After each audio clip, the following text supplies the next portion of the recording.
تمام تعریفیں اللہ کے لیے ہیں جو ہر چھپی اور ظاہر چیز کو جاننے والا ہے، جو دلوں کے رازوں سے واقف ہے اور جو ہمیں حکمت اور بصیرت عطا فرماتا ہے۔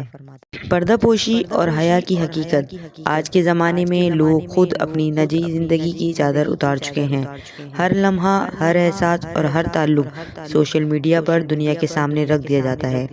پھر یہی لوگ اللہ سے دعا کرتے ہیں کہ وہ ان پر پردہ رکھے اور انہیں مصیبتوں سے بچائے۔ کیا ہم نے غور کیا کہ جو کچھ ہم خود ہی ظاہر کر رہے ہیں وہی کل کو ہمارے لیے شرمندگی کا باعث بن سکتا ہے؟ کیا ہم نے سوچا کہ عزت اور حیا کو اگر ہم خود ہی گرا دیں تو پھر اس کی قدر کون کرے گا؟ چند سالوں بعد شاید وہ لوگ جو آج حیا اور عزت کو سنبھال کر رکھتے ہیں اجنبی سمجھے جائیں گے۔ وہ جو اپنی روایت اور اخلاقیات پر قائم ہیں ان پر طعنہ زنی کی جائے گی کہ تم اتنے دقیانوسی کیوں ہو؟ لیکن حقیقت یہ ہے ستر اور حیا کی قیمت بہت زیادہ ہوتی ہے، اس لیے برہنہ ذہن رکھنے والے لوگ ان سے نفرت کرتے ہیں۔ آج عزت دار انسان کو پرانے خیالات کا اور بے حیائی کو ترقی کہا جا رہا ہے، لیکن وقت ثابت کرے گا کہ جو لوگ اپنی حدود اور روایت کا احترام کرتے ہیں وہی سب سے زیادہ محفوظ اور عزت دار رہیں گے۔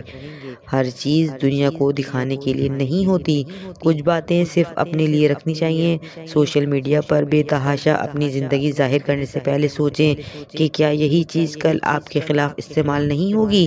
حیا اور عزت وہ زیور ہیں جو پہننے والے کو ہمیشہ منفرد اور محترم رکھتے ہیں۔ ہر راز بانٹنے کے لیے نہیں ہوتا، کچھ چیزیں اپنے دل میں محفوظ رکھنی چاہیے۔